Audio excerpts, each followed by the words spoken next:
আসসালামু আলাইকুম, কেমন আছেন সবাই? আমি আলহামদুলিল্লাহ ভালো আছি। আপনাদের সাথে একটা জিনিস শেয়ার করার জন্য আসলাম।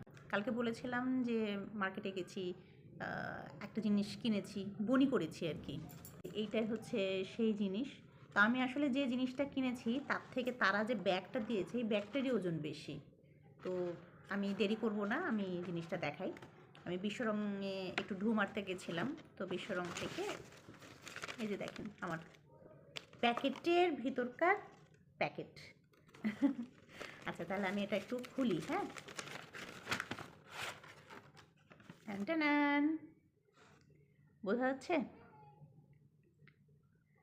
একটা পায়েল নিয়েছি আর একটা আংটি। পায়েল নিয়ে একটু নাড়াচাড়া করছিলাম, তো হাজব্যান্ড বলল নিলে নাও। মানে যখন সেই কথা বলেছে আমি একটুকু দেরি করিনি, আমি পছন্দ করে আমি নিয়ে নিয়েছি। আর যখন বিল পেমেন্টের সময় আসে আমি আংটিগুলো দেখছিলাম, হাজব্যান্ড বলল যে আংটিটা ভালো লাগছে, নাও। তো এই জন্য নিয়ে নিয়েছি। তো কেমন লাগলো আমার ছোটা প্যাকেট বাড়া ধামাকা আনপ্যাকিং ভিডিও? সবাই কত কিছু আনপ্যাকিং করে, তা আমি এগুলোরই একটু আনপ্যাক ভিডিও করে দেখালাম। ভালো থাকবেন সবাই, ধন্যবাদ।